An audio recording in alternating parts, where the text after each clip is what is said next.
ओम पंचदश सर्ग। ऋष्यशृंग द्वारा राजा दशरथ के पुत्रेष्ट यज्ञ का आरंभ, देवताओं की प्रार्थना से ब्रह्मा जी का रावण के वध का उपाय ढूंढ निकालना तथा भगवान विष्णु का देवताओं को आश्वासन देना।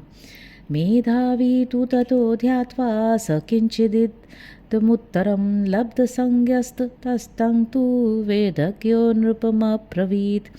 महात्मा ऋष्यशृंग बड़े मेधावी और वेदों के ज्ञाता थे। उन्होंने थोड़ी देर तक ध्यान लगाकर अपने भावी कर्तव्य का निश्चय किया। फिर ध्यान से विरत हो वे राजा से इस प्रकार बोले।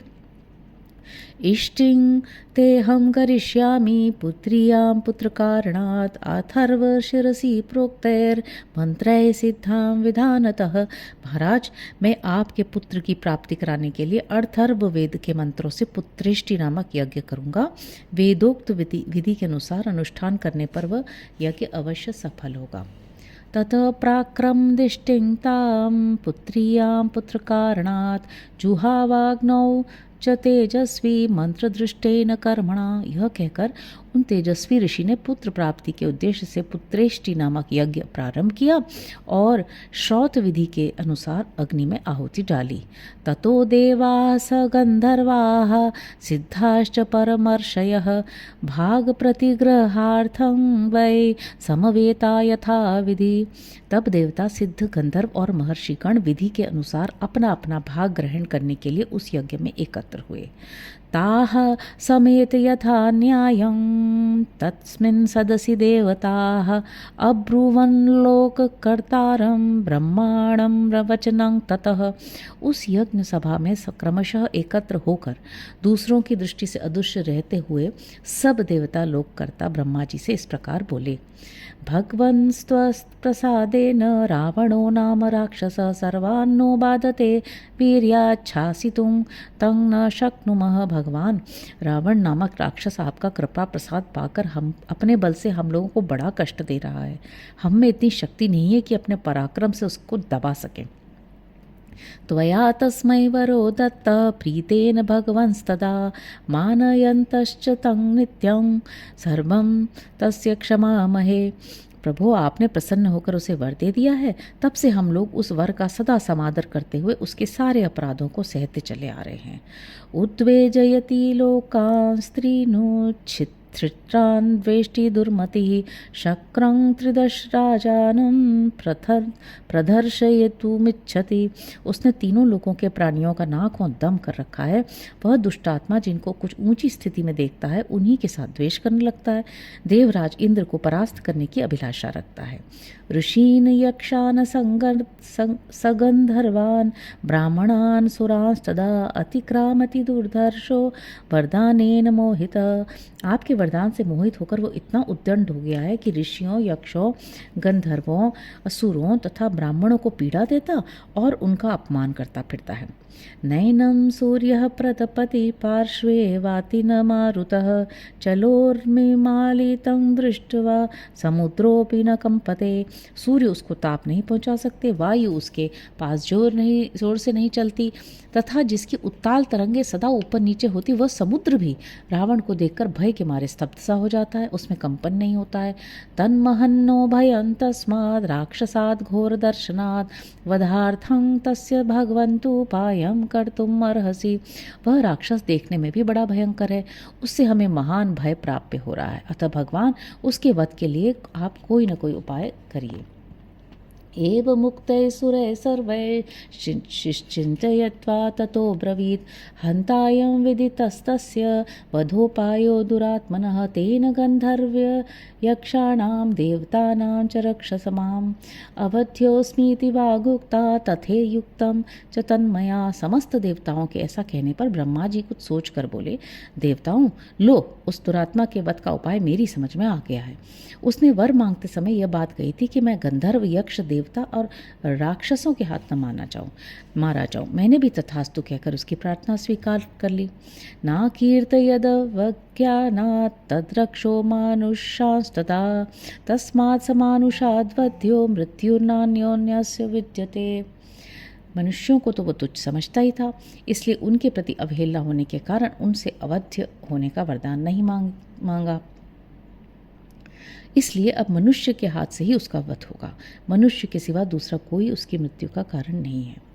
एतत् श्रुत्वा प्रियं वाक्यं ब्रह्मणा समुदाह्यतं देवा महर्षयः सर्वे प्रहृष्टास्ते भवंस्तदा। ब्रह्मा जी की कही हुई प्रिय बात सुनकर उस समय समस्त देवता और महर्षि बड़े प्रसन्न हुए। एतस्मिन्नन्तरे विष्णु रूपयातो महाद्युति शंख चक्र गदा पाणि पीतवासा जगत्पति वैनतेयं समारुह्य भास्करस्तोयदं यथा तप्तहाटक केयूरो वन्द्यमानः सुरोत्तमै ब्रह्मणा च समागत्य तत्र तस्थौ समाहित। इसी समय महान तेजस्वी जगतपति भगवान विष्णु भी मेघ के ऊपर स्थित हुए सूर्य की भांति गरुड़ पर सवार हो वहां पहुंचे। उनके शरीर पर पीतांबर और हाथों में शंख चक्र और गदा आयुध शोभा पा रहे थे। उनकी दोनों भुजाओं में तपाए हुए सुवर्ण के बने केयूर प्रकाशित हो रहे थे। उस समय संपूर्ण देवताओं ने उनकी वंदना की और वे ब्रह्मा जी से मिलकर सावधानी के साथ सभा में विराजमान हो गए। तम ब्रुवन सुरा सर्वे समभिष्टूय सन्नताः त्वां नियोक्ष्यामहे विष्णु लोकानां हितकाम्यया। तब समस्त देवताओं ने विनीत भाव से उनकी स्तुति करके कहा, सर्वव्यापी परमेश्वर, हम तीनों लोगों के हित की कामना से आपके ऊपर एक महान कार्य का भार दे रहे हैं। राज्ञो दशरथस्य त्वमयोध्या धीपतेर्विभो धर्मज्ञस्य वदान्यस्य महर्षि समतेजसः अस्य भार्यासु तिसृषु कीर्त्युपमासु च विष्णुपुत्रत्वमागच्छ कृत्वात्मानं चतुर्विधं तत्र त्वं मानुषो भूत्वा प्रवृद्धं लोककण्टकम् अवध्यं दैवतैर्विष्णो समरे जहि रावणम्।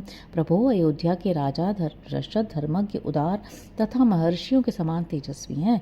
उनकी 3 रानियां हैं जो ऋ, श्री और कीर्ति इन 3 देवियों के समान हैं। विष्णुदेव, आप अपने 4 स्वरूप बनाकर राजा की उन तीनों रानियों के गर्भ से पुत्र रूप में अवतार ग्रहण कीजिए। इस प्रकार मनुष्य रूप में प्रकट होकर आप संसार के लिए प्रबल कंटक रूप रावण को, जो देवताओं के लिए अवध्य है, समर भूमि में मार डालिए। सहि देवान् स गंधर्वान् निजसिद्धांश्च ऋषिसत्तमान् राक्षसो रावणो मूर्खो वीर्योद्रेकेण बाधते। वह मूर्ख राक्षस रावण अपने बढ़े हुए पराक्रम से देवता, गंधर्व, सिद्ध और श्रेष्ठ महर्षियों को बहुत कष्ट दे रहा है। ऋषयश्च ततस्तेन गंधर्वाप्सरसस्तथा क्रीडंतो नंदनवने रौद्रेण विनिपातिताः। उस रौद्र निशाचर ने ऋषियों को तथा नंदनवन में क्रीड़ा करने वाले गंधर्वों और अप्सराओं को भी स्वर्ग से भूमि पर गिरा दिया है। वधार्थम वयमायातास्तस्य वै मुनिभिः सह सिद्धगंधर्वयक्षाश्च ततस्तवां शरणं गताः। इसलिए मुनियों सहित हम सब सिद्ध, गंधर्व, यक्ष और देवता उसके वध के लिए आपकी शरण में आए हैं। त्वं गति परमा देव सर्वेषां नः परन्तप वधाय देव शत्रूणां नृणां लोके मनः कुरु। शत्रुओं को संताप देने वाले देव, आप ही हम सब लोगों की परम गति हैं। अतः इन देवद्रोहियों का वध करने के लिए आप मनुष्य लोक में अवतार लेने का निश्चय कीजिए। एवं तस्तु देवेशो विष्णुस्त्रिदश पुंगवः पितामह पुरोगास्तान् सर्वलोक नमस्कृतः अब्रवीत त्रिदशान् सर्वान् समेतान् धर्म संहितान्। उनकी इस प्रकार स्तुति करने पर सर्वलोक वंदित देव प्रवर देवाधिदेव भगवान विष्णु ने वहां एकत्र हुए उन समस्त ब्रह्मा आदि धर्म परायण देवताओं से कहा, भयं त्वजद्भद्रं वो हितार्थं युधि रावणं सपुत्र पौत्रं सामात्यं समन् नित्र्याज्ञाति बान्धवं हत्वा क्रूरं दुराधर्षं देवर्षीणां भयावहं 10 वर्षसहस्राणि 10 वर्षशतानि च वत्स्यामि मानुषे लोके पालयन पृथ्वी मिमाम। देवगण, तुम्हारा कल्याण हो, तुम भय को त्याग दो। मैं तुम्हारा हित करने के लिए रावण को पुत्र, पौत्र, अमात्र, मंत्री और बंधु बांधवों सहित युद्ध में मार डालूंगा। देवताओं तथा ऋषियों को भय देने वाले उस क्रूर एवं दुर्धर्ष राक्षस का नाश करके मैं 11,000 वर्षों तक इस पृथ्वी का पालन करता हुआ मनुष्य लोक में निवास करूंगा। एवं दत्त्वा वरं देवो देवानां विष्णुरात्मना आत्मवान मानुष्ये चिंतयामास जन्मभूमिमथात्मनः। देवताओं को ऐसा वर देकर मनस्वी भगवान विष्णु ने मनुष्य लोक में पहली अपनी जन्मभूमि के संबंध में विचार किया। ततः पद्मपलाशाक्ष कृत्वात्मानं चतुर्विधं पितरं रोचयामास तदा दशरथं नृपम्। इसके बाद कमल नयन श्रीहरि ने अपने को 4 स्वरूपों में प्रकट करके राजा दशरथ को पिता बनाने का निश्चय किया। ततो देवर्षि गंधर्वाः सरुद्राः साप्सरो गणाः स्तुतिभिर्दिव्य रूपाभिस्तुष्टुवुर्मधुसूदनम्।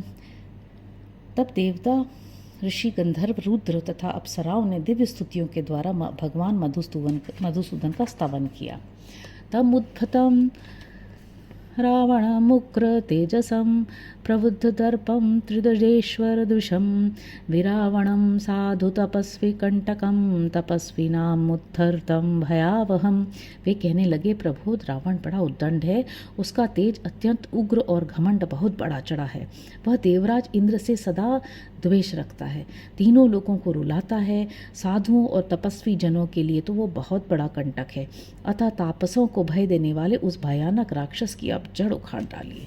तमेव हत्वा सबलं संबांधवं विरावणं रावण मुग्र पौरुषं स्वर्लोकमागच्छ गतज्वरश्चिरं सुरेंद्रगुप्तं गतदोषकल्मषम्। उपेंद्र, सारे जगत को रुलाने वाले उस उग्र पराक्रमी रावण को सेना और बंधु बांधवों सहित नष्ट करके अपने स्वाभाविक निश्चिंतता के साथ अपने ही द्वारा सुरक्षित उस चिरंतन वैकुंठ धाम में आ जाइए, जिसे राग द्वेष आदि दोषों का कलुष कभी छू नहीं पाता है। इत्यार्षे श्रीमद् रामायणे वाल्मीकि आदि काव्ये बालकांडे 15 सर्गः। इस प्रकार श्री वाल्मीकि निर्मित आर्ष रामायण आदि काव्य के बालकांड में 15वां सर्ग पूरा हुआ। हरि ओम।